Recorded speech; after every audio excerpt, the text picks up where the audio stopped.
بص، هو انت يعني لو مقتنع ان انت بتتفرج على ماتش كورة مش مسلسل تمثيلية ودمها تقيل كمان، فانت بجد يعني حد ضحك عليك بجد.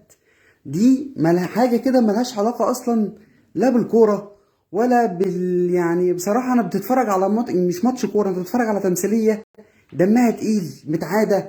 شفتها يجي 30 مرة قبل كده، نفس السيناريو ونفس الأحداث، وأول 5 دقايق بتلاقي يعني جون بتاع الزمالك ده اللي هو من ساعة لما شفنا بيراميدز في الدوري، من ساعة لما بقى موجود وهو نفس السيناريو. أول 5 دقايق هي على طول جون للزمالك في أول 5 دقايق.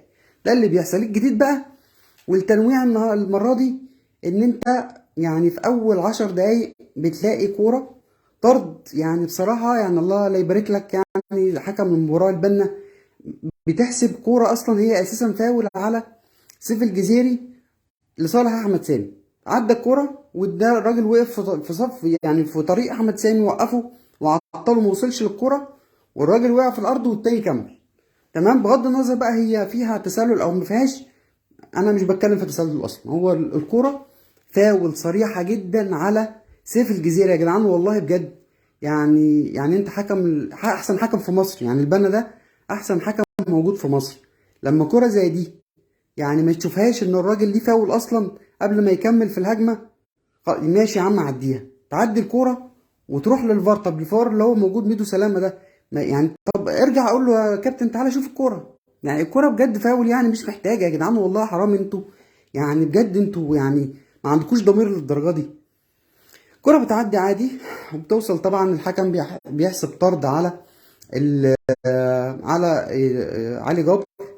بيطلع طبعا في اول 10 دقايق علشان الماتش خلاص كده يبقى ايه. انا طلعت قلت هطلع في اللايف ده النهارده، مش هستنى لحد بعد الماتش، لان هو خلاص، هو الماتش كده خلاص، كل سنه وانت طيب، هو الماتش خلص اصلا. يعني انت لو مستني ان يبقى في اي جديد في الشوط الثاني اصلا فانت عبيط يعني، او حد يعني اول مره تقريبا تتفرج على كوره. خلاص هو الماتش خلصان. وطبعا عبد الله التعيس طلع بعد الطرد دوت، وهو اساسا كان وجوده زي عدم وجوده في ال10 دقايق اللي لعبهم، علشان طبعا يعوض وينزل اسامه جلال في الدفاع في بيراميدز. بس اللي انا عايز بس اتكلم فيها يا جماعه بجد، هو يعني رغم الكره ديت ورغم من ضربه الجزاء، او يعني اسف الفاول اللي اتحسب منه الطرد بتاع نادي الزمالك، في كوره بعدها على امام عاشور. الكره دي بجد هو الراجل داخل على قصبة رجل يعني رمضان صبحي. الكره دي هو البنا لا حسب فيها فاول ولا حسب حاجه ولا ادى فيها قرار، ولا حتى الفار حتى قال له تعالى بص يا كابتن هي يعني تتحسب ايه او ما تتحسبش. بصراحه مش عارف، يعني انا هي تمثيليه دمها تقيل جدا. ويعني مبروك طبعا للزمالك، خلاص هو الزمالك كده صعد. يعني ما تتفرجش على الشوط التاني اصلا، يعني ما تضيعش وقتك.